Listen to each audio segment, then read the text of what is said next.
তৎসহ সপার্ষদবর্গ,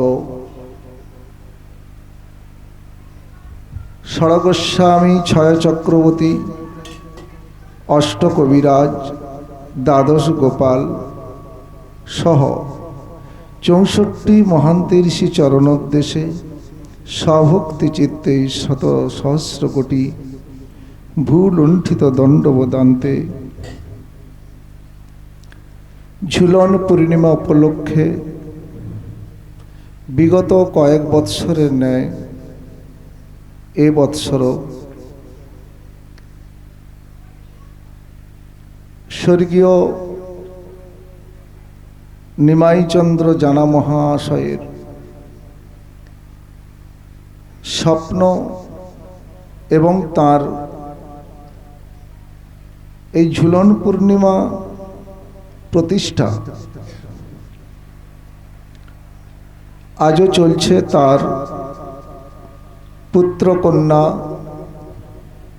পুত্রবধূ, তার সহধর্মিণী এবং সপরিবারের সুব্যবস্থাপনায় এবং আপনাদের মতো সাধু সজ্জন, আদ্যাশক্তি মহামায়া স্বরূপিণী জননীগণ আপনাদের অহিতুকী কৃপা বাড়ি বরিশনে এবং শুভাগমনে এই অনুষ্ঠানটি সর্বাঙ্গীন সুন্দর, এটাই কামনা করি।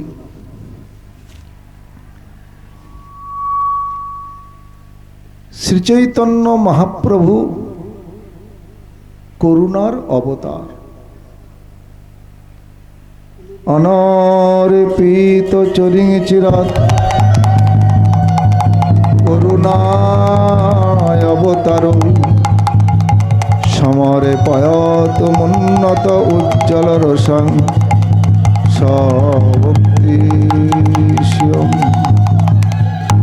হরিপুরাট সুন্দর দ্যুতি কদম্ব সন্দিরিপিত, সদা হৃদয় কন্দরে স্ফুরতু শচীনন্দন। জয় জয় শ্রী শচীনন্দন গৌর হরি কি। অনর্পিত চরিং চিরা, অনর্পিত মানে যা এর আগে কোনো যুগে কাহাকেও কোনোভাবে অর্পিত করা হয় না। ব্রহ্মানন্দে হরি বল হরি বল। সেই স্বভক্তি প্রেম কলিযুগের জীবকে দেওয়ার জন্য, ষষ্ঠার শ্রেষ্ঠ জীব মানুষকে দেওয়ার জন্য তিনি আকুল হলেন। অনর্পিত চরিং চিরাত করুণায় অবতীর্ণ করো, করুণা করে সমর্পয়তু মুন্নত উজ্জ্বল রসাং স্বভক্তিশীয়। সমর্পয়তু, সমর্পণ শব্দের অর্থ কি? দান করলেন। আমরা ব্রাহ্মণকে পুজো করাই, পুজো করি, আমরা তার দান দক্ষিণা দিই। ওই দান দক্ষিণা তার পারিশ্রমিক, পুজো করেছে, পরিশ্রম করেছে, তার পারিশ্রমিক আমরা দিচ্ছি, কিন্তু সমর্পণ করা হচ্ছে না। তাকে দিয়ে আমি পরিশ্রম করিয়েছি, তার পরিশ্রম স্বরূপ পারিশ্রমিক হিসাবে তাকে কিছু অর্থ দান করা হচ্ছে, কিন্তু সমর্পণ করা হচ্ছে না। সমর্পণ করার অর্থ হলো সেখানে কিছু চাওয়া পাওয়ার আশা থাকবে না, একবারে দিয়ে দেওয়া, উইথআউট পারিশ্রমিক, কোনো কিছু বিনিময় পাচ্ছি না। যেমন মেয়েকে সম্প্রদান করা হয়, করা হয় কি না? মেয়ের যখন বিয়ে দেয় বাবা মা কাকা খুড়ো কি করা হয়? সমর্পণ করা হয়। তার সবচেয়ে ভালোবাসার, মেয়েকে ভালোবাসে কিনা মায়ের ছেলে বাবারা? ভালোবাসে তো। সবচেয়ে কাছের ভালোবাসা, যাকে তিল তিল করে এতদিন বড় করেছে, সেটিকে জামাতার হাতে সমর্পণ করে দেওয়া হয়। তাই মহাপ্রভু এত করুণাময়, দান করে না শুধু, এই নাম শুধু দান করে না, মহাপ্রভু সমর্পণ করলেন। অকাতরে নির্বিচারে নির্বিবাদে সমর্পণ করলেন, সমর্পিত করুণায় অবতীর্ণ কলৌ। হরিপুরট সুন্দর দ্যুতি কদম্ব সন্দিরিপিত সদা হৃদয় কন্দরে স্ফুরতু বসুচি নন্দন। এবং যাহা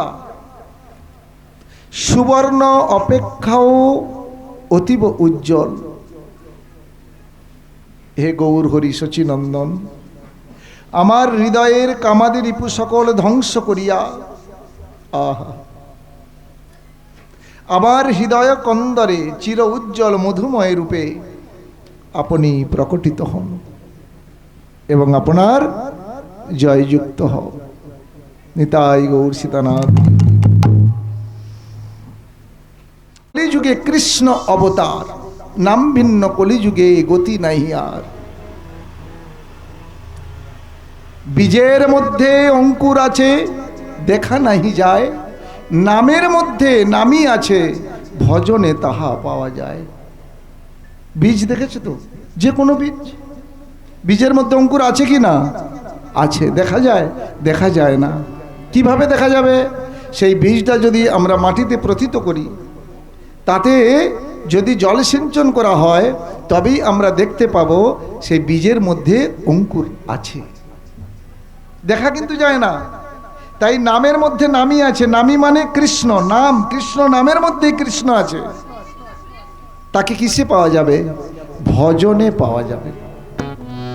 নামের মধ্যে কৃষ্ণ, নামের মধ্যে নাম আছে, সুপ্ত ইন্টারনাল অবস্থা গোপনে আছে।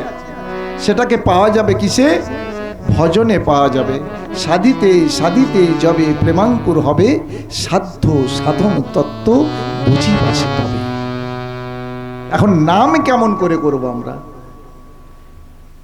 আমরা নাম কেমন করে করব? নাম তিন ভাবে করা যায়। একটা হচ্ছে উচ্চস্বরে, একটা হচ্ছে উচ্চস্বরে। কেমন করে? হরে কৃষ্ণ হরে কৃষ্ণ কৃষ্ণ কৃষ্ণ হরে হরে হরে রাম হরে রাম রাম রাম হরে হরে হরে কৃষ্ণ হরে কৃষ্ণ, সবাই বলুন কৃষ্ণ কৃষ্ণ হরে হরে হরে রাম হরে রাম রাম রাম হরে হরে হরে কৃষ্ণ হরে কৃষ্ণ কৃষ্ণ কৃষ্ণ হরে হরে হরে রাম হরে রাম রাম রাম হরে হরে হরে কৃষ্ণ হরে কৃষ্ণ কৃষ্ণ কৃষ্ণ হরে হরে হরে রাম হরে রাম রাম রাম হরে হরে কৃষ্ণ কৃষ্ণ কৃষ্ণ হরে হরে হরে রাম রাম রাম রাম হরে হরে হরে কৃষ্ণ কৃষ্ণ কৃষ্ণ হরে হরে হরে রাম রাম রাম হরে হরে হরে কৃষ্ণ কৃষ্ণ কৃষ্ণ হরে হরে হরে রাম রাম রাম হরে হরে হরে কৃষ্ণ কৃষ্ণ কৃষ্ণ হরে হরে হরি বল হরে রাম রাম রাম হরে হরে জয় জয় শ্রী চৈতন্য মহাপ্রভু কি জয়। এটা কি উচ্চ স্বর হলো নাম নাকি সবাই শুনতে পেল ঠিক কি না নাম তিন ভাবে করা যায় একটা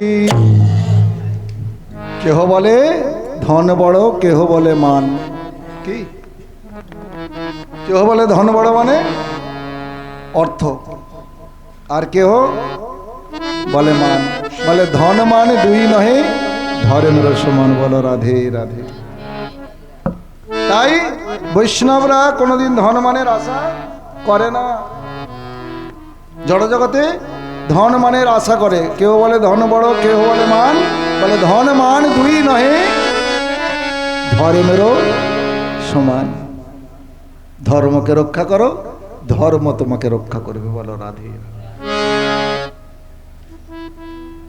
সেই জন্য এই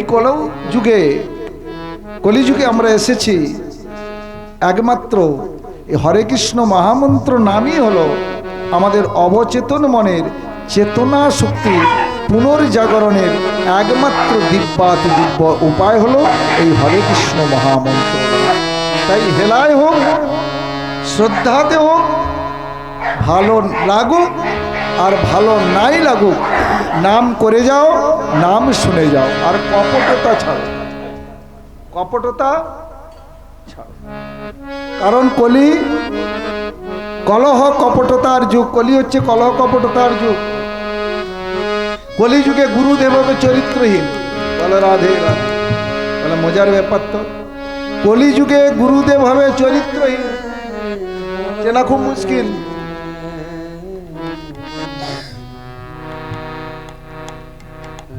চেনা খুব মুশকিল বৈষ্ণব চেনা খুব মুশকিল গুরুদেব চেনা খুব মুশকিল এবং গুরুদেব হবে লোভী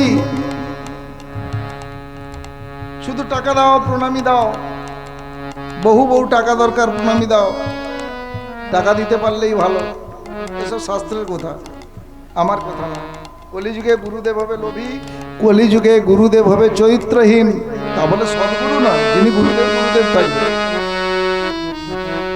লোক ঠকাবে যশ প্রতিষ্ঠা পাওয়ার জন্য আকাঙ্ক্ষিত হবে যশ প্রতিষ্ঠা পাবে সবাই চিনবে তাই কেউ ধনের আশা করবে কেউ মানের আশা করবে বলছে ধন মান কিছুই নয় ধর্মের সমান যিনি প্রকৃত হরি ভজন করবে গৌর হরিকে ভালোবাসবে তিনি ধন মানের পেছনে ছুটবে না তিনি আমার প্রভুর পেছনে ছুটবে তিনি ধর্মের পেছনে ছুটবে তিনি জগতের কল্যাণের জন্য প্রত্যেকটা মুহূর্তে চিন্তা করবে পরের দুঃখে নিজেকে অনুকম্পিত প্রকাশ করাই হলো স্বয়ং অন্তর্যামী অখিলাত্মাকে প্রসন্ন করার সর্বশ্রেষ্ঠ উপায় নিজের পুত্র নেই সমস্ত প্রাণীর হিতচিন্তায় যিনি রত তার প্রতি তো স্বয়ং অখিল ব্রহ্মাণ্ডপতি ভগবান শ্রীকৃষ্ণচন্দ্র প্রসন্ন হইয়া থাকে বৈষ্ণব বললে হবে না আজকেই দেখো না সকালবেলা ভগবানকে সেবা দিয়েছি তোমাদেরই মনে হয় কৃপায় কি দিয়েছি খেজুর দিয়েছি আপেল দিয়েছি আর একটু একজন মিষ্টান্ন নিয়ে গিয়েছিল কালো জাম সেটা দিয়েছি খেজুর তো নির্মল দিয়ে সাপ্লাই দেয় তো দিয়েছি, এগুলো বলা উচিত নয়, তবু বলি, তোমরা তো আপনজন। দেওয়ার পরে নিবেদন করার পর হাও করে কেঁদে উঠছি। কেন কেঁদে উঠলাম? অন্তর থেকে এটা আমার মদন গোপাল রাসবিহারী জাগিয়ে দিল যে আমি কি দিলাম, আমি তো কিছু দিই না। এই আপেলটা একজন ফলিয়েছে, একজন মা বৃক্ষ এই আপেলটাকে তার বুকে ফলিয়েছে, একজন কিনে এনেছে, সে ব্যবসা করেছে দুটো পয়সা পাওয়ার জন্য, একজন কিনে এনে আমাকে দিয়েছে। মিষ্টিটা একজন বানিয়েছে, কত হাত ফেরিয়েছে একটা মিষ্টির পেছনে। গোয়াল আসে, ছানা করে দিয়ে গিয়েছে, ভিয়ানদার ভিয়ান করেছে, সেই ছানাটা কোনো গাভী মাতার দুগ্ধ, সেই দুগ্ধ দহন করেছে একজন, সেই দুগ্ধ আনয়ন করার জন্য কত সযত্নে পালন করেছে গাভী মাতাকে। সেই দুগ্ধ থেকে ছানা, গোয়ালা সেই ছানাকে নিয়ে দোকানে দিয়েছে, ভিয়ানদার সেই ছানাকে নিয়ে মিষ্টান্ন করেছে, আবার সেখান থেকে একজন কিনে নিয়ে এখানে দিয়েছে। আমি তো তোমায় দিয়েছি, আমি আর কি দিলাম? খেজুরটা একজন মা খেজুর বৃক্ষ বুকের মধ্যে ফলিয়েছে, সযত্নে ফলিয়েছে, একজন সেখান থেকে সংগ্রহ করেছে, একজন বিক্রেতা বিক্রি করেছে, একজন কিনে আমায় দিয়েছে, আমি তোমায় দিয়েছি। আমি কি দিলাম? তখন মনে মনে প্রভু, ওই গাভী, যে গাভী মাতার থেকে মিষ্টান্ন তার তুমি চরণে আসবে, যে বৃক্ষ থেকে এই খেজুর তোমার সেবায় লাগলো, সে বৃক্ষ জনি থেকে তুমি মুক্তি দাও। আপেল যে বৃক্ষ থেকে হয়েছে সেই বৃক্ষের তুমি মুক্তি দাও। আর যারা এনে দিয়েছে তাদের তুমি সর্বতভাবে লক্ষ্য রাখো, তোমার পথে অচলা ভক্তি দাও তোমার চরণে। এর নাম হচ্ছে সেবা। তুমি যে বস্ত্রটা পরে আছো না, তুমি করো না, বস্ত্রটা বানিয়েছে একজন। এই যে পাঠ করছি, হ্যাঁ, এই স্টেজ বানিয়েছে একজন। একক প্রচেষ্টায় কোনোদিন কিছু হতে পারে না, সর্বতভাবে প্রচেষ্টা তাগিদে। এই বাবু কি সুন্দর জামাটা বানিয়ে দিয়েছে, আমার জামা বানিয়ে দেয়। যতদিন থেকে ও আমার ছেলে হয়েছে, ও বানিয়ে দেয় আমার জামা, খুব সুন্দর সযত্নে বানিয়ে দেয়। আমি আর কি করলাম? একজন একটা গাছের ছাল বাঁশ, তারপরে শিল্পীরা সেটাকে বানিয়েছে, দোকানদার এনেছে, সেখান থেকে কিনে নিয়ে আমি ওকে দিয়েছি, ও সুন্দরভাবে বানিয়ে দিয়েছে, আমি পরেছি। তা আমি আর কি করলাম? আমি তো কিছু করলাম না। তাই সবার জন্য যতগুলো হাত পেরিয়েছে সবার জন্য ভক্তরা চিন্তা করে। তাই উচ্চকোটি সম্পন্ন ভক্ত তাদের নিজেদের জন্য কোনোদিন ভজন করে না, সবার জন্য, জগতের জন্য, জগতের জীবের জন্য। তাই সবার জন্য শুভ কামনা করা, সবার জন্য ভালো চিন্তা করা এবং চিন্তা চেতনাটাকে ভগবত উন্মুখী করা, সবার মঙ্গল কামনা করা, এটাই হচ্ছে বৈষ্ণব। তাই শালুকা গ্রামবাসী বৃন্দ, যতদূর আমার আওয়াজ যাচ্ছে আমি অকৃপণভাবে আমার হৃদয়ের অভ্যন্তর থেকে বলেছি, আমার কাছে কে এলো না এলো, কে শুনলো না শুনলো, সেটা বড় কথা নয়। সবাই আমার আপনজন, সবাই আমার ভগবান শ্রীকৃষ্ণের আপনজন।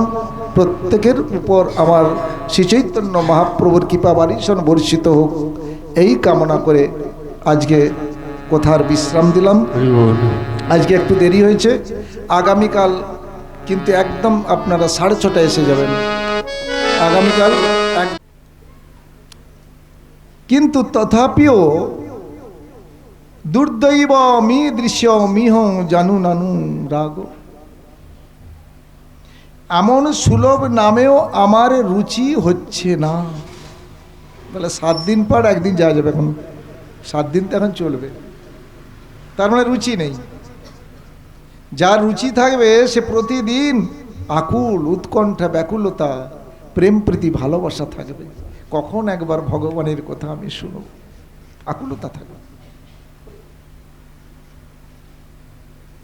কখন আমি একবার সেই ভগবানের কথা, আমার গৌর হরির কথা শুনতে পাবো। এই সুদুর্লভ মনুষ্যদেহ প্রাপ্ত হয়ে সুলভ নামেও আমার রুচি হচ্ছে না, রুচি হচ্ছে না, রুচি হচ্ছে না। কেন? সংসার রূপ সমুদ্রের মায়ারূপ ঢেউ আমার জীবন সৈকতে নিরন্তর আছড়ে পড়ছে। বোঝা গেল? সমুদ্রে যারা গিয়েছ, ঢেউ খেয়েছ না সমুদ্রে? একটা ঢেউ, তার পিছনে কিন্তু একটা ঢেউ আছে। বলো রাধে রাধে। আছে কি না? নিরন্তর চলছে একটা ঢেউ, তার পিছনে আবার একটা ঢেউ আসছে। তো এই সংসার সমুদ্রে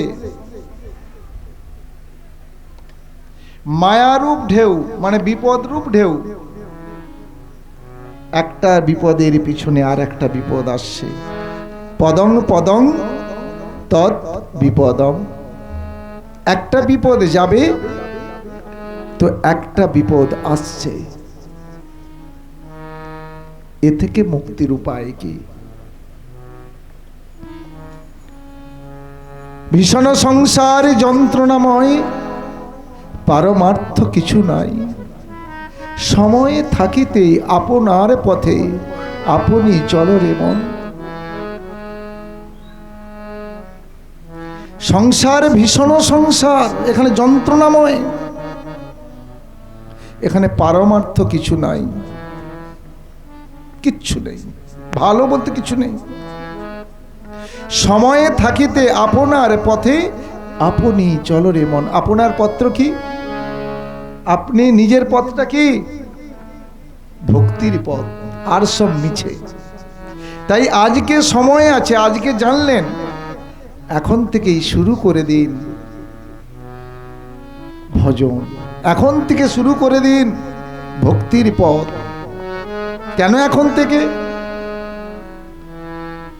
একটা খুব জনপ্রিয় কথা বাপ ঠাকুরদার মুখে শুনেছি, যারা একটু এজের তারা জানবে। সকালে সকালে দধি মন্থন, মাখন উঠে ভালো, ছোটবেলায় কৃষ্ণ ভজন, বুড়ো হলেই গেল। দধি মন্থন করা হতো না তখন? প্রায় ঘর ঘর দধি মন্থন হতো। সকালবেলা হলেই, একদম সকালে ফার্স্ট টাইম, ফার্স্ট আওয়ারেই একদম ঘড় ঘড় ঘড় ঘড় করে ঘর ঘর প্রায় তখন দধি মন্থন হতো। কিন্তু সকাল সকাল হতো, আমার বাড়িতেও হতো, দেখতাম মা কাকিমা এটা করতো সকাল সকাল।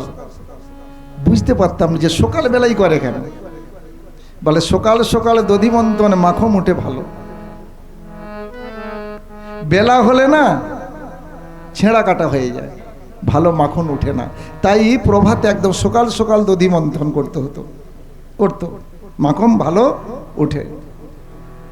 সকাল সকালে দধি মন্থন, মাখন উঠে ভালো, ছোটবেলায় কৃষ্ণ ভজন, বুড়ো হলেই গেল। মানে বেলা হয়ে গেছে, আরো হবে না, বেলা হয়ে গেছে। তাই প্রহ্লাদ মহারাজ বললেন, কৌমারং যৌবনং আচরিত প্রাজ্ঞ। প্রাজ্ঞ ব্যক্তিরা তাই, বুদ্ধিমান ব্যক্তিরা তাই ছোটবেলা থেকেই হরি ভজন করে। তাহলে কি আমাদের হবে না? হবে। Absolute call. তুমি যখন জানতে পারলে তখন থেকেই শুরু করে দাও, সেটাই তোমার ছোটবেলা, সেইটাই তোমার শুরু। বলো রাধে রাধে। তাই স্বয়ং মহাপ্রভু চৈতন্য চরিতামৃতে কৃষ্ণদাস কবিরাজ গোস্বামী মহারাজ কলম দিচ্ছেন মহাপ্রভুর কথা। হর্ষে কয়ে মহাপ্রভু শুনো স্বরূপ রাম রায়।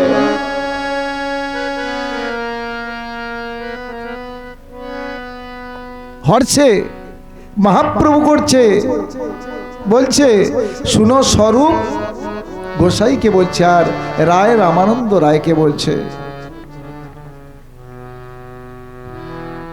নাম সংকীর্তনৌ কলিযুগে পরম উপায়। এখানে কথাগুলো নিতে হবে, শুনলে হবে না। নাম সংকীর্তন কলিযুগে পরম উপায়, আর কোনো উপায় নেই।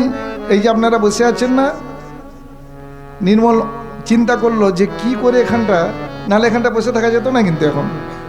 তো উপায়টা কি? ডবল চট দেওয়া, ইঁট দেওয়া, অনেক প্ল্যান প্রোগ্রাম হয়েছে। দেখলো যে একমাত্র উপায় হলো এখানে পাটাতন করে দেওয়া। তোমরা যে বসে আছো না, এখানে সব পাটাতন করা আছে, মানে বাঁশ দিয়ে তার উপরে তক্তা দেওয়া আছে, এছাড়া উপায় নেই। তাই মহাপ্রভু হর্ষে কয়ে, মহাপ্রভু শুনো স্বরূপ রাম রায়, সংকীর্তন কলিযুগে পরম উপায়। আর কোন উপায় নেই। নাম ভিন্ন কলিযুগে গতি নাহি আর। হরের নাম হরের নাম হরের নামই কেবলম কলৌ নাস্তেব নাস্তেব নাস্তেব গতি অন্যতম। বৃহৎ নারদীয় পুরাণে বললেন কলিযুগে নাম ভিন্ন, গতি নাই, গতি নাই, গতি নাই। ভালো নাও লাগতে পারে, দুর্দৈব মি দৃশ্য মিও জানু নানু রাগো। আমাদের দুর্দৈব এত প্রবল, প্রারব্ধ কর্মফল এতই খারাপ। নাম নাকারি বহুদা নিজ সর্বশক্তি তত্রার্পিত নিয়মিত শরণ কালে এতাদৃশ তব কৃপা ভগবান মমপি দুর্দৈব মে দৃশ্য মিহ জানু নানু রাগ। মহাপ্রভুর দেওয়া এত সুলভ নামেও আমার রুচি হলো না। এটা শুধু বলতে থাকতে হবে, ক্রন্দন করতে হবে। বিরহের ব্যথা যত তীব্র, কৃষ্ণ প্রাপ্তি তত শীঘ্র। সেই বিরহের ব্যথা আমার কবে হবে? গৌর বলতে আমার নয়ন অশ্রু বরিশন হবে। নিতাই চাঁদের কথা শোনা মাত্রই আমার নয়ন অশ্রু বরিশন হবে। সেদিন আমার কবে হবে? তাই দম্ভ, অহংকার, আভিজাত্য, অর্থ, অভিমান সবকিছু একদিন শেষ হয়ে যাবে গো, সবকিছু একদিন শেষ হয়ে যাবে। কদিনের জন্য এই সংসারময় খেলা ঘরে খেলতে এসেছ, পাতানো সংসার, নিত্য সম্পর্ক নয় মা। সুন্দর সুন্দর ছেলে মেয়ে, সুন্দরী বনিতা, মোটা অঙ্কের ব্যাংক ব্যালেন্স, তোমাকে কেউ রক্ষা করতে পারবে না। যদি নাম শুনে রাখো, এই নাম একটা কোথায় তোমাকে একদিন রক্ষা করবে, তোমার প্রাণ পর্যন্ত বাঁচিয়ে দিতে পারবে। ন ধনং ন জনং ন সুন্দরীং কবিতাং বা জগদীশতময়ে মম জনমনি জনমনীশ্বরে ভবতাদ ভক্তির হইত গীতই। মহাপ্রভুর অষ্টকের এই অষ্টা শ্লোকের একটি শ্লোক, ন ধনং, আমি ধনবল চাই না, আমি ধন চাই না, আমি সুন্দরী বনিতা কামনা করি না, মানে বনিতা মানে সুন্দরী স্ত্রী কামনা করি না। কবিতাঙ্গে বা জগদীশ কাময়ে, শুধু কি চাই জানো? মম জনমনি জনমনীশ্বরে ভবতাদ ভক্তির হইত গীতই। আমি যেন চলে বুঝো আপন করিয়া রাঙা চরণে রাখি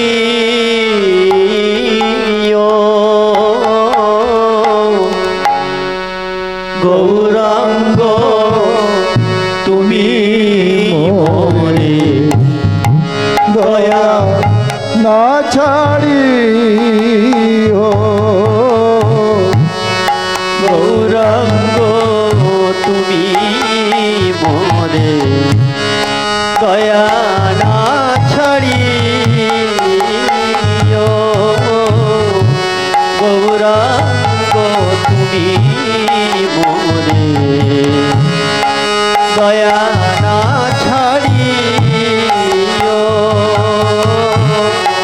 গৌরাঙ্গ তুমি মোরে দয়া না ছাড়িও তোমার চরণ লাগি সবিতা তোমার চরণ লাগি সবই ত্যাগিনু শীতল চরণ পাইয়া শরণ লইনু গৌরাঙ্গ তুমি মোরে দয়া না ছাড়িও গৌরাঙ্গ তুমি মোরে দয়া না ছাড়িও এ কুলে কুলে দুই দিলু তিলাঞ্জলি এ কুলে ও কুলে তুমি তিলু তিলাঞ্জলি এ কুলে কুলে দুই দিলু তিলাঞ্জলি এ কুলে ও কুলে তুমি তিলু তিলাঞ্জলি রাখিও চরণে মোরে রাখিও চরণে মোরে আপনার বলি গৌরাঙ্গ তুমি মোরে দয়া না ছাড়িও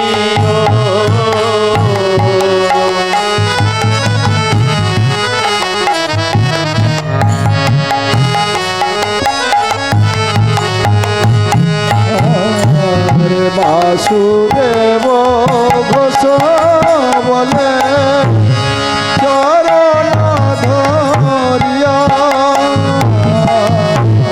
বাসুদেব ঘোষ বলে চরণে ধরিয়া আপন করিয়া রাঙা আর কৃপা করে রাখো মোরে পদ ছায়া দিয়া গৌরাঙ্গ তুমি মোরে দয়া না ছাড়িও গৌরাঙ্গ তুমি মোরে দয়া না ছাড়িও গৌরাঙ্গ তুমি মোরে দয়া না ছাড়িও একটু কষ্ট করিস নি বাবা, তোর পূর্ব জন্মে প্রারব্ধ কর্মফল দুঃখ করা উচিত নয়। কেন না, ও হচ্ছে ঋণী পুত্র, ওর কাছে প্রচুর ঋণ করেছিল আগের জন্মে। এই জন্মে পুত্র হয়ে এসে ও ঋণ শোধ করছে। বলো রাধে রাধে। ঋণী পুত্র পুত্র হয়ে এসে ঋণ শোধ করছে। শত্রুপুত্র দেখা গেল এত ভালো, এখন পরে শুধু নির্মলকে দুই বেলা মারধর করে, না মারলেও দিন যায় না। এই তন্ময়, ওর মেনে নেওয়া উচিত যে না না না, ওর দোষ নয়, ও আমার পূর্বজন্মে ওর সঙ্গে আমি শত্রুতা করেছি, ও আমার পুত্র রূপে এসে আমার সঙ্গে শত্রুতা করছে। বলো রাধে রাধে। আর যদি বন্ধু সুলভ ব্যবহার করে, বলে বাবা বাহ, নির্মল ছেলেটা খুব ভালো, একবার বাপ বেটা যেন বন্ধুত্ব, তার মানে কি পূর্ব জন্মে ও আমার বন্ধু ছিল, এই জন্মে আমার পুত্র হয়ে এসে আমার সঙ্গে বন্ধু সুলভ ব্যবহার করছে। বলো রাধে রাধে, বোঝা গেল? তাই কিছু দুঃখ না, একদম রেডি। নিজের ছেলে যদি আমার সঙ্গে যেমন ব্যবহার করবে, ছেলে তার জন্য দায়ী নয়, দায়ী হলাম আমি, আমার প্রারব্ধ কর্মফল আমাকে ভোগ করতে হচ্ছে। তাহলে দুঃখ নেই কি? তাহলে দুঃখ আছে কি? যে ওর কাছে তো ঋণ করেছি আমি, শোধ করি না। সে অপরিশোধিত ঋণ শোধ করার জন্য পুত্র হয়ে এসেছে, বরং ও আমাকে আরো মারধর করুক, আমার সর্বস্ব বিক্রি করে ও ঋণটা তো অন্তত শোধ হবে, আমি গোবিন্দ চরণ পাবো। বলো রাধে রাধে। তাই সেই ব্যক্তি শুধু চুরি করে, তার পেশা হচ্ছে চুরি করা। মৃত্যুসজ্জায় শায়িত হয়েছে, দেখলো যে এবার তো মারা যাব। 4টে ছেলে, ছোট ছেলেই বেশি প্রিয়, তো ছোট ছেলেকে ডাকলো, বলে দেখ খোকা, আমি তো আর বেশি দিন বাঁচবো না, কখন বলতে কখন মরে যাব, শোন তো 3 ভাই আমার কেউ কাজটা নিল না, অন্তত আমার দোকানটা তুই চালাস। বলে রাধে রাধে। দোকানটা কি? চুরি করা। তুই আমার পেশাটা অন্তত রাখিস, আমার নামটা রাখিস। বলে কি করতে হবে বাবা? বলে আমার যেমন পেশা, সারা জীবন চুরি করে, দেখ না তোদের 4 ভাইকে মানুষ করছি, তো 2 বোনকে মানুষ করছি, বিয়ে করছি, সংসার চালিয়েছি, এই বাড়ি গাড়ি সব চুরি করে করেছি, ভালো প্রফিট আছে রে বাবা, এ পথ ছাড়িস নিস, খুব ভালো প্রফিট, উইথাউট ইনভেস্ট, কোনো ইনভেস্ট করতে হবে না, শুধু হাতের কাজ একটু শিখে নিলে হবে, আর আমি তোকে শিখিয়ে দিচ্ছি। বলে বাবা কি শিখিয়ে দিচ্ছ বলো? বলে জীবনে মিথ্যে কথা, সত্য কথা বলবি না, জীবনে সত্য কথা বলবি না, জীবনে সাধু সঙ্গ করবি না, আর 3 নাম্বার হচ্ছে কোনোদিন হরি কথা শ্রবণ করবি না। বাপ বেটাকে শিক্ষা দিচ্ছে, সাধু সঙ্গ করবি না কোনোদিন, আর সত্য কথা বলবি না, আর হরি কথা শুনবি না, ব্যাস, তাহলে তোর কোনো চিন্তা নেই। বাপ মারা গেল, ছেলে তো চুরি করা শুরু করলো। বাপ সঁপে দিয়েছে, সমর্পণ বলে একটা তো জিনিস আছে, সঁপে দিয়েছে, কার্যকরী হবেই, যেমন মন্ত্র সঁপে দিতে হয়। আমার বাবা কিছু আমাকে মন্ত্র সঁপে দিয়েছিল, তখনকার দিনে অনেকেই জানতো। ওই জল পড়া মানে তখন পেট খারাপ কোথাও হতো না, ওই সকালবেলা বাসি মুখে জল নিয়ে গেলে আর মন্ত্র হচ্ছে না, তখন জল খেয়ে, সেটা আমার জানা আছে, আমার বাবা আমাকে দিয়ে গিয়েছিল। তো কার্যকরী হয় না, এখন তো অনেক ট্যাবলেট বেরিয়েছে। আমার বাবার কাছে প্রত্যেক দিন ওই সকালবেলা হলেই বাসি মুখে অন্তত 5-7 জন থাকতো ওটা পাড়ার থেকে, তখন এগুলো বিশ্বাস ছিল, কার্য হতো। তারপরে বাতাস লাগা, মানে ছেনা কাঁদে না, বলে কান্না করছে কেন, তো সেই বাতাস লাগার মন্ত্র জানি, তো সেগুলোর প্রয়োগ হয় না, বাবা দিয়ে গেছে। ওই ছেনা বগলে করে নিয়ে চলে এলো, প্রথম 2-1টা এরকম হয়েছে, তারপরে ফুঁক দিলে সত্যিই কান্না কমে যেত, তাদের বিশ্বাসেই হোক আর মন্ত্রই সত্য হোক, যাই হোক, মন্ত্র তো সত্য, পূজা সত্য। আর কুঁচকি ঝাড়ানো, তখন কুঁচকি খুব হতো, কুঁচকি ঝাড়ানো মন্ত্র, তারপরে বাদ ঝাড়ানো মন্ত্র, এইসব মন্ত্রতন্ত্র আছে। তখন তবে মানুষের কুবুদ্ধিটা কম ছিল, এইসব ভালো ভালো মন্ত্রতন্ত্র তখন কাজ হতো গাছ গায়েরায়। তো সমর্পণ বলে একটা বস্তু থাকে, ব্যাপার থাকে, তো বাপ ছেলেকে সমর্পণ করে দিয়েছে, কার্যকরী তো হবেই, একবারে সঁপে দিয়েছে না, ব্যাস। বাপ মরে গেল, চুরি করা শুরু করলো, ভালো প্রফিট, বললো বাহ বাবা তো ভালো আমাকে ব্যবসা শিখিয়ে দিয়ে গেছে। কারণ চুরি করতে করতে করতে করতে সেই রাজত্বে রাজার মানে পাড় রানী, গৃহবধূর রাজরানীর পায়ের নেপুর চুরি করেছে, নেপুর চুরি করেছে। প্রহরীরা ছিল, তারা হাতে নাতে ধরে ফেলেছে, ধরা পড়ে গেছে। কিন্তু সঙ্গে সঙ্গে নেপুরটা যে সে এত পাকা হাত, ধরে ফেলেছে, দেখলো যে নেপুরটা নিয়েছে, কিন্তু কোথায় যে চালান করে দিল কেউ বুঝতে পারলো না। রাজার কাছে নিয়ে গেল, বলে তুমি নেপুর চুরি করছো? বলছে না, ওই যে বাপ শিখিয়ে দিয়ে গেছে সত্য কথা বলবি না। কি বলে? না আমি চুরি করি না। বলে সত্য কথা বল, সত্য কথা বল তো শাস্তি দেবো না। বলছে আমি চুরিই করি না। বাবার কথাটা বারে বারে মনে পড়ছে, সত্য কথা বলা যাবে না তো কি গো? না বলে হ্যাঁ মহারাজ আমরা দেখেছি নেপুর চুরি করেছে। কিন্তু প্রমাণ না পেলে তো শাস্তি দেওয়া যাবে না। বলে এক কাজ করো, ওকে ওই রুদ্ধ কারাগারে বন্দি করে রাখো। তো রাজপ্রাসাদ এতটা 2 নম্বরে ওখানে হচ্ছে, বা আরও একটু দূরে মাছিনানে কি কারাগারটা আছে। তো প্রহরীরা তখন তাকে ধরে নিয়ে যাচ্ছে সে কারাগারে বন্দি করার জন্য। আর 2 নম্বরে ওখানে এই ভাগবত পাঠ হচ্ছে। বলো রাধে রাধে।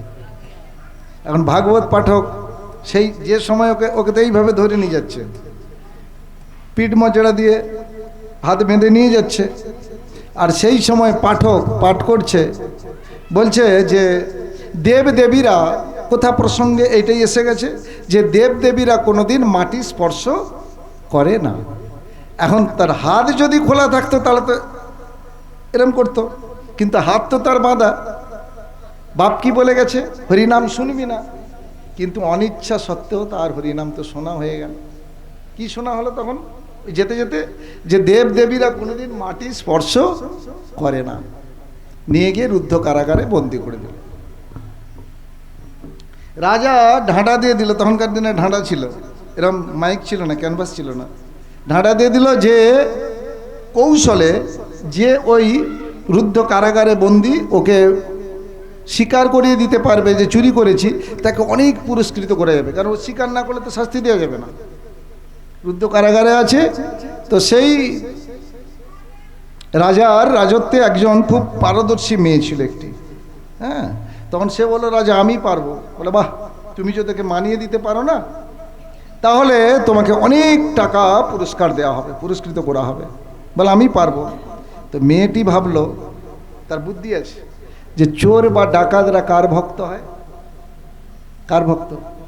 ওরা মা কালীর ভক্ত। হ্যাঁ, তো মা কালীর পুজো করেই ওরা চুরি করতে পারে, ওরকম মা কালীর ভক্ত।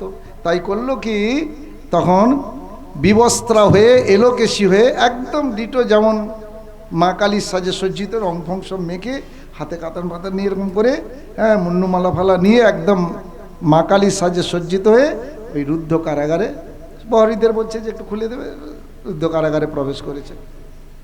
বৎস,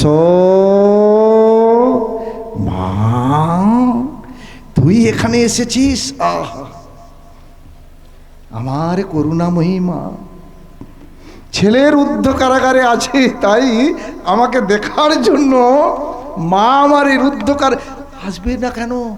আসবেই তো, মা যে তুই যে আমার মা, তুই ছাড়া আমি কেউ কিছু জানি না, জীবনে মরণে শয়নে স্বপনে আহারে বিহারে মার মা, তাই মা কি সন্তানকে দেখা না দিয়ে থাকতে পারে? বলে, বৎস আমাকে তুই সত্যি, বলে, মা তোকে সত্য কথা বলবো না তো কাকে সত্য কথা বলবো? কি বলে, তাহলে তুই বল, এই রাজবধূ মাতার নেপুর চুরি করেছিস?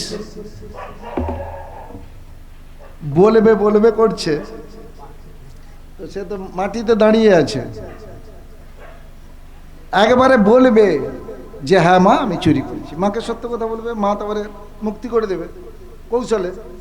তো মাটিতে দাঁড়িয়ে, সেই যে 2 নম্বরে ভাগবত পাঠক বলেছিল যে দেবদেবীরা মাটিতে কোনোদিন দাঁড়িয়ে থাকে না, মাটি স্পর্শ করে না, বেটার ওই কথাটা মনে পড়ে গেছে। বলে, মা তুই তো আমার মানুষ। বলে, কেন? না তুই কেন মাটিতে দাঁড়িয়ে থাকবি? আমার দেবী যদি মা হতো তাহলে তো শূন্যে দাঁড়িয়ে থাকতো। ধরা পড়ে গেল, ছুটে চলে গেল। কে বাঁচালো? অনিচ্ছাকৃত হেলায়, অবহেলায়, অনিচ্ছাকৃতভাবে। ওটা শুনেছে তো, সেটা হাত বাঁধা ছিল, তার বাপ বলে গেছে কোনোদিন হরিনাম শুনবি না, ভাগবত কথা সৎ কথা শুনবি না, তো সে তো অনিচ্ছাকৃতভাবেই শুনে ফেলেছে। সেটা কাজে লাগলো না লাগলো? ভাগবত পাঠ শুনে রাখুন, অন্তত শেষের দিনে হলেও সময় কাজে লাগবে। বলো রাধে রাধে। শেষের দিনে হলেও কাজে লাগবে। একটা মানসিক আর একটা উপাংশ। বাচিক মানে জোরে নাম করা, যাতে পাশের লোক শুনতে পায়। আর উপাংশ মানে হরে কৃষ্ণ হরে কৃষ্ণ কৃষ্ণ কৃষ্ণ হরে হরে হরে রাম হরে রাম রাম রাম হরে হরে। তার মানে শুধু আমি শুনতে পাবো পিস পিস করে, তাকে বলে উপাংশ। আর মানসিক মানে ঠোঁটো লড়ছে না, জীবন নড়ছে না, শোনাও যাচ্ছে না, মনে মনে। তাহলে মনে থাকবে বাচিক, মানসিক আর উপাংশ, এই তিনভাবে নাম করা যায়। এখন ব্যাপারটা হলেই আমরা মাইক দিয়ে নাম করছি, আর বহু জায়গায় মাইক ছাড়াও অনেক দেখেছি হয়তো বাবাজি মহারাজ করতাল বাজিয়ে নাম করছে, পাশের লোকের আপত্তি থাকে। এরকম বলতে শোনা যায় যে তোমরা নাম করছো আপত্তি নেই। এরকম উচ্চস্বরে নাম করার কি অর্থ আছে?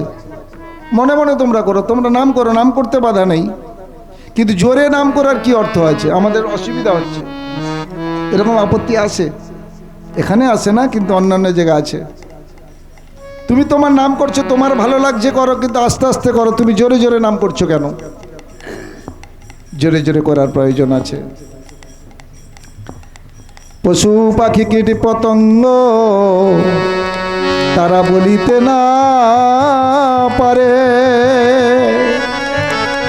শুনিলেও কৃষ্ণ নাম তারা সবে তরে।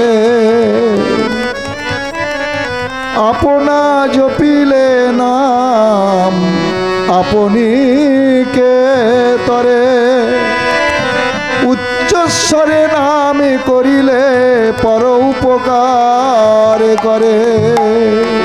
নিতাই গৌর হরি হরি হরি বল, হরি বল, হরি বল। কি বললেন?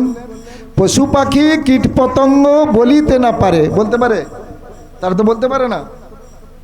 শুনিলেও কৃষ্ণ নাম তারা সব তরে। স্থাবর জঙ্গম লতা গুলুমাদি পশু পাখি কীট পতঙ্গ জলচর প্রাণী তারা তো নাম করতে পারে না, তারা তো ভজনযোগ্য দেহ পায় না। তারা নাম শুনলে তরে যাবে, মানে উদ্ধার হয়ে যাবে। তার থেকে নাম শোনাবে কে? মানুষ, ষষ্ঠার শ্রেষ্ঠ জীব। তাই উঁচু স্বরে নাম করার প্রয়োজন আছে। এখন একটা বাচ্চা ছেলে, আগেকার দিনে তো এটা বেশি ছিল, ফোঁড়া হয়েছে, তো দিন রাত এক করে ফেলেছে মা বাবা। বাচ্চাটা সারা রাত্রি কান্না করছে ফোঁড়ার যন্ত্রণায়। সেই বাচ্চাটিকে নিয়ে ডাক্তারবাবুর কাছে গিয়েছে। ডাক্তারবাবু কি করবে? হাত বুলি দিলে সেরে যাবে? কয়েকজন মিলে ধরলো বাচ্চাটাকে, আর ডাক্তারবাবু কি করলেন? চিকিৎসক ছুরি দিয়ে সেই ফোঁড়াটা কেটে রস রক্তপুঞ্জ বার করে দিল। বাচ্চাটা তো ডাক্তারবাবুর মা মাসি একবারে নিয়ে নিল, বলো রাধে রাধে। এসব চোখে দেখা শোনা। বাচ্চাটা একবারে এত গালাগাল দিচ্ছে, ডাক্তারবাবুর মা মাসি তার 14 গোষ্ঠী উদ্ধার করে দিচ্ছে। ডাক্তারবাবু রাগ করে? হ্যাঁ কি না? রাগ করে? করে না। না ছেড়ে দেয়, দরকার নেই ভাই, ও গালাগালি দিচ্ছে, ওকে ছেড়ে দে পড়ে মরুক, বলে? বলে না। নিশ্চিন্তে নির্দ্বিধায় নিঃসংকোচে অভিমানে, কোনো অভিমান না করেই ডাক্তারবাবু অস্ত্রোপচার করে তার ফোঁড়াটি কেটে অপারেশন করে তার রস রক্তপুঞ্জ বার করে দেয়। গত রাত্রিতে চোখের পাতা এক হয় না, দিন রাত এক।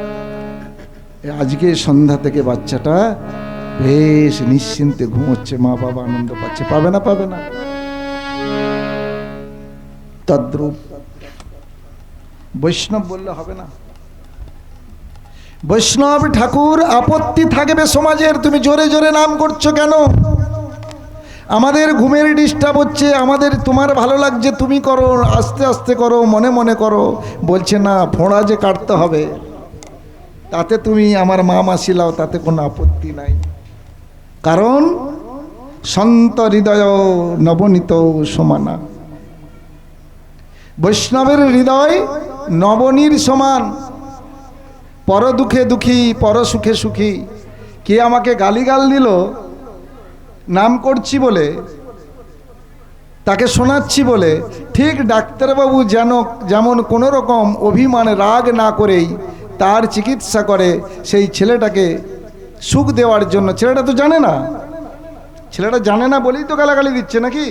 তাই সাধারণ মানুষ বোঝে না, তাই জন্য তারা গালাগালি দেবে, বিভিন্নভাবে কুৎসা রটনা রটাবে। কি তোমরা যে কত বাধা বিঘ্ন প্রলোভনকে উপেক্ষা করে এই হরিবাসরে এসেছো, সেটা কি আর বলার অপেক্ষা রাখে? ওই চলল, ওই উড়নি গাইতে চললো, সন্ধ্যা হলেই বলো রাধে রাধে, কাজকর্ম কিছু নেই, ওই চললো। আবার এরকম বলতে শোনা গেছে, তার মানে ওরা কেন যাস জানি তো, কেন যায়? ওরা লুচি খেতে যায়, ওরা খেতে যায়। বলো রাধে রাধে। লোকে যা বলছে বলুক, তাতে কি বা আসে যায়। ওরাই রাতের নিশিপদ্মে মধু যে খায়, ওরাই একদিন নাম করবে। ওরাই মরে গেলে নিয়ে যাবে যখন শ্মশানে, না একটা নামের দল খুঁজবে। বলো রাধে রাধে, ঠিক কি না? তো তুমি সারা জীবন যখন মানলে না, তুমি মরে যেতে, তোমার বেটা কেন নামের দল খুঁজতে বেরিয়েছে? বলো রাধে রাধে। বলো যে না, বলে যাও যে নামের দল ফল দরকার নেই, শ্রদ্ধা শান্তি করার দরকার নেই, মরে যাবো তো এই নদীতে ফেলে দিবি, বা আমাকে পুড়িয়ে দিবি, বা ফেলে দিবি, কুকুর শিগালে খাবে। ভেবে দেখো মন, শেষেরও সেদিনও, যেদিনও জীবন ফুরাবে। এই রাগ অহংকার আভিজাত্য ক্ষমতা কতদিন থাকবে? তাই বৈষ্ণব হওয়াও কঠিন। মহাপ্রভু তেমন কিছু লিখে রেখে যায়নি, জানো তো মা? মাত্র 8টা শ্লোক মহাপ্রভু নিজে হাতে লিখে রেখে গেছেন, আর কিচ্ছু লিখে রেখে যাননি। মহাপ্রভু 8টা শ্লোক নিজে হাতে লিখে রেখে গেছেন। তার মধ্যে 3য় নাম্বার শ্লোক হচ্ছে, ত্রিনাদপি শুনিচন তররূপী সহিষ্ণুনা অমানিন মানদেন কীর্তনীয় সদাহরি। বৈষ্ণব হব আমি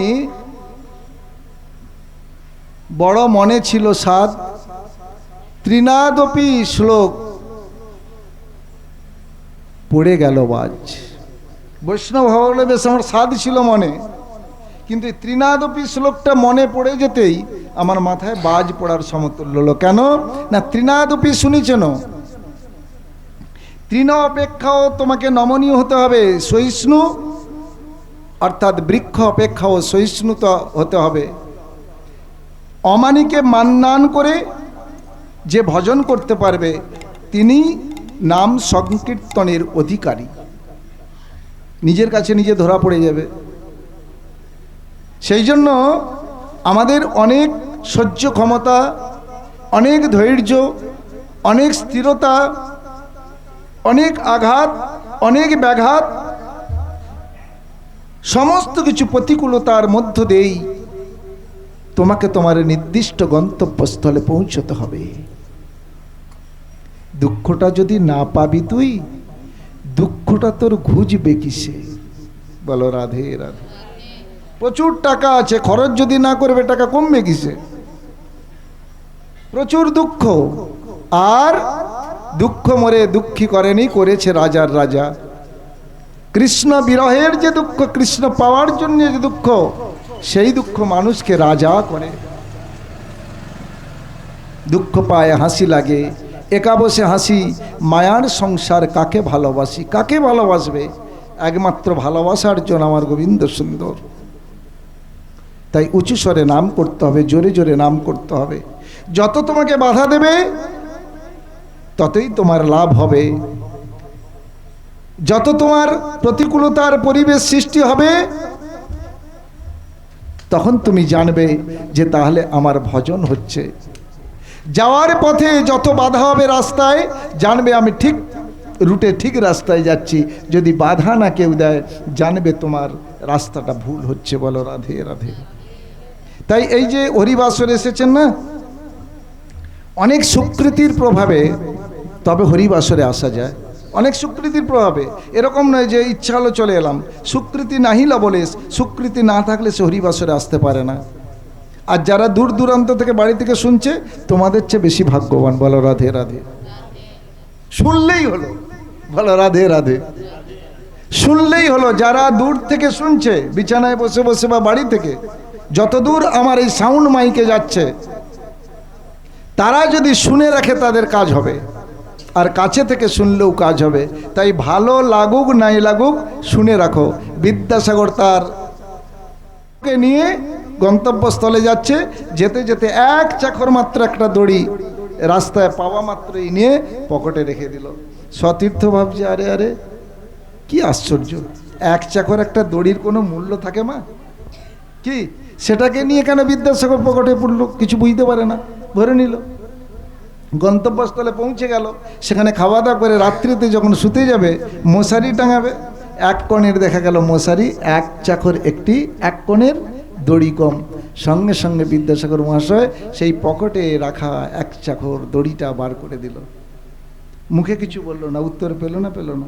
তাই যাকে রাখবে সে তোমাকে রাখবে। বলো রাধে রাধে। ধর্মকে তুমি রক্ষা করো, ধর্ম তোমাকে রক্ষা করবে। বলো রাধে রাধে। ধর্মকে তুমি রক্ষা করো, ধর্ম তোমাকে রক্ষা করবে। মা ভই ন মে ভক্ত পুনঃসতি, আমার ভক্তের বিনাশ নেই। হাটে ঘাটে শ্মশানে এমনকি নরকে বসেও যদি তুমি কৃষ্ণ নাম করো, নরকটা নরক থাকে না। আমার ভক্ত যদি সমুদ্র গর্ভেও থাকে, আমি সেখানে আমার ভক্তকে রক্ষা করিয়া থাকি। তাই শুনতে থাকবে, হেলায় হোক অবহেলায় হোক, শুনতে থাকো। কাজ একদিন হবেই হবে, একদিন কাজে লাগবে। একটা দৃষ্টান্ত, খুব সুন্দর দৃষ্টান্ত, একটা অপূর্ব দৃষ্টান্ত। এক ব্যক্তি, তার পেশা হলো চুরি করা। যেমন কেউ ডাক্তারি করে, কেউ মাস্টারি করে, কেউ চাষি, তাই না, কেউ দোকানদার। এক একটা প্রফেশনাল, এক একটা বৃত্তি আছে, এক একটা পেশা আছে। তো সেই ব্যক্তির পেশা হলো কি? চুরি করা। বোঝা যাচ্ছে? চুরি করা। সারা জীবন চুরি করে সে সংসার জীবনযাপন করেছে, ছেলে মেয়ে মানুষ করেছে, বউ বাচ্চা পালন করেছে, ইত্যাদি ইত্যাদি। তো সেই ব্যক্তির এবার বয়স হয়েছে, সেই ব্যক্তির বয়স হয়েছে। বয়স হলে মারা যাবে তো নাকি? বয়স হলে মারা যাবে তো নাকি?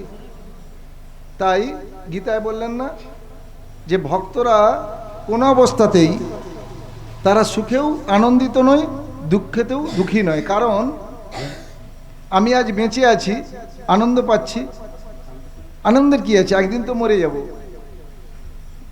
একই একটা আমাদের ফ্যামিলিতে যখন কেউ জন্মগ্রহণ করে, আমরা কত কিছু আনন্দ করি কিনা, উলুধ্বনি দিই, কত হাসি ঠাট্টা করি, আনন্দ করি, তো করি কিনা? আবার সেই ফ্যামিলিতে কালকে একজন মারা যাবে, হ্যাঁ কি না? নাতি হলো, আনন্দ হলো, কালকে বাবা মারা যাবে, তো যাবে না? যাবে না? গ্যারান্টি, চ্যালেঞ্জ, মারা যাবে। সেই চোখেই আবার তুমি সেই মানুষটি আবার কান্না করছো। আজকে তুমি যা পেয়েছো আগামীকাল তুমি হারাবে। আজকে যদি সুখ পাও, আগামীকাল তুমি দুঃখ পাবে। আজকে যদি কিছু প্রাপ্তি হয়, আগামীকাল অপ্রাপ্তি হবে। হবে কি না? তাই খুব সাবধান। কোনো অবস্থাতেই ভক্তরা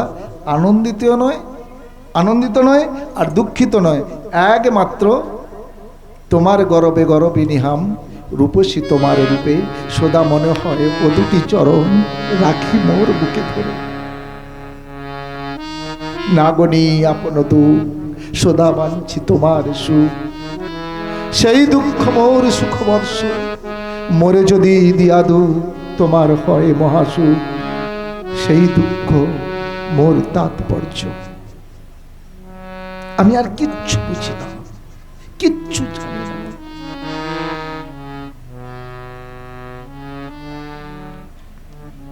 শুধু জানি তোমাকে, শুধু জানি বুঝি তোমাকে।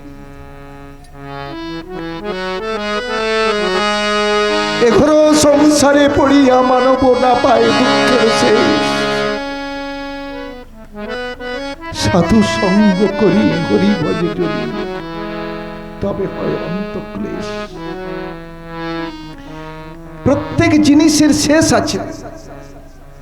উত্তম সুচিত্রের একটা গান আছে না, এই পদ যদি না শেষ হতো হয় তবে কেমন হতো বলো তো? তুমি বলো, বলে না তুমি বলো, বলো রাধে রাধে। তার মানে দ্যাট মিনিংস পদটা শেষ হবে। বলছে যদি না শেষ হতো, কিন্তু শেষ হবে, হ্যাঁ কি না? এই রাতটা শেষ হবে তো। সুখের রাত আবার তাড়াতাড়ি শেষ হয়ে যায়। না মিটিতে সাদমোর নিশি পোহায়। সুখের রাতটা না তাড়াতাড়ি শেষ হয়, দুঃখের রাত যেন শেষ হতে পারে না, শেষ হতে যায় না। তাই এ ঘোর সংসারে পড়িয়া মানব, সব জিনিসের শেষ আছে, কিন্তু শেষ নেই হচ্ছে দুঃখে। বলো রাধে রাধে। কিসের শেষ নেই? দুঃখের শেষ নেই। দুঃখের পর দুঃখ, দুঃখের পর দুঃখের পর সেই দুঃখের অবসান শেষ জবনিকা কোথায়? সাধু সঙ্গ করি হরি ভজে যদি, তবে হয় অন্তঃক্লেশ। সংসার অনলে জ্বলিছে হৃদয়, অনলে বাড়য়ে অনল, অপরাধ ছাড়ি কৃষ্ণ নাম লয়, অনলে পড়য়ে জল। কি সুন্দর সুন্দর কথা। অনল মানে কি?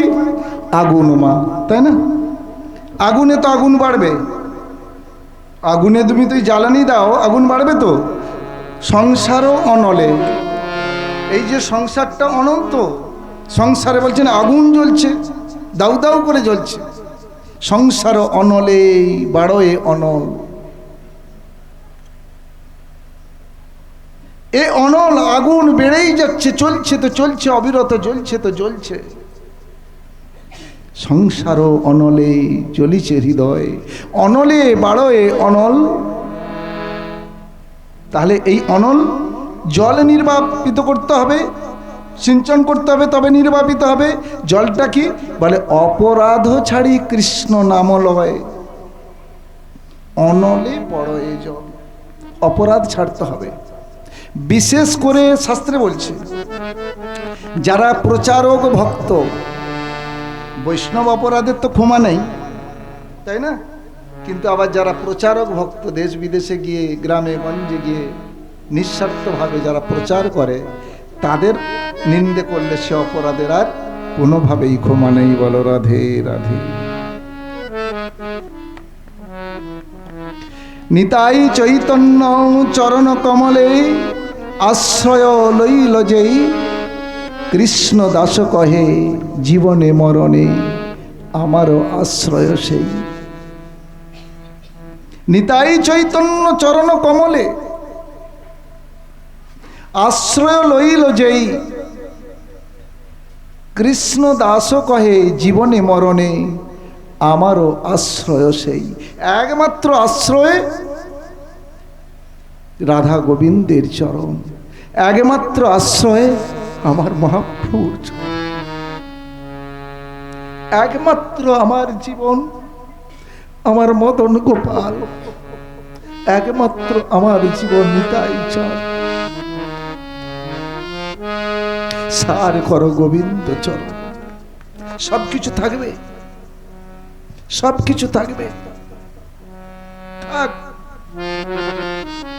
অনাসক্ত হইয়া বিষয় ভঞ্জ মহাপ্রভু রঘুনাথ দাস গোস্বামীকে শিক্ষা দিলেন। রঘুনাথ দাস গোস্বামী কে দিয়ে জগৎ জীবকে শিক্ষা দিলেন, ছেলে মেয়ে সবকিছু থাকবে, সব থাকবে, অর্থ থাকবে, বৈভব থাকবে, কিন্তু অনাসক্ত হইয়া তুমি জানবে যে আমার আপনজন একমাত্র আমার কৃষ্ণ। আমি তোমার কাছ থেকে এসেছি, আবার আমি তোমার কাছে ফিরে যাব। তুমি বই আমার জীবনে আর কেউ নেই। সময়, ভগবানে যদি তুমি সময় ইনভেস্ট করো, ভগবানে তুমি সময় যদি দিয়ে থাকো, তার বিনিময়ে ভগবান তোমাকে অনেক কিছুই ফেরত দেবে, অনেক কিছুই দেবে। দুঃখ দেওয়া তো দুঃখ পাও, যদি দুঃখ দাও কাউকে তুমি দুঃখ পাবে, সুখ দিলে তুমি সুখ পাবে। এমন সুখ ভোগ করিও না যে অপরকে দুঃখ দিয়ে তুমি সেই সুখ পাচ্ছ, জানবে তুমি সেই সুখ নয়, সেটা দুঃখের ক্ষেত্র রচনা করছো। তাই তোমার সুখের পেছনে কারো দুঃখ নেই তো, কাউকে দুঃখ দিয়ে তো তোমার সেই সুখ পাওয়া নয় তো। এটা চিন্তা করতে হবে, এটা ভাবতে হবে। যা দিবে তুমি তাই পাবে। আইজাক নিউটনের তৃতীয় সূত্র কি বললেন? ক্রিয়া প্রতিক্রিয়া। আইজাক নিউটনের তৃতীয় সূত্র, বলটা তুমি দেওয়ালে মারো, যতটা তুমি বল প্রয়োগ করবে, বলটা তোমার কাছে ততটা বল প্রয়োগে আপন নিজের কাছেই ফিরে আসবে। প্রত্যেকেই পড়েছি না তৃতীয় সূত্র আইজাক নিউটনের? তদ্রূপ তুমি যদি কাউকে দুঃখ দাও, সেই দুঃখ চতুর্গুণ হয়ে তোমার কাছে ফিরে আসবে। কাউকে দোষ দিও না। আজকে যদি নির্মলের ছেলেটা কালকে ও শুধু ওই নির্মলের অর্থ নিয়ে বাড়ি ঘরদর বিক্রি করে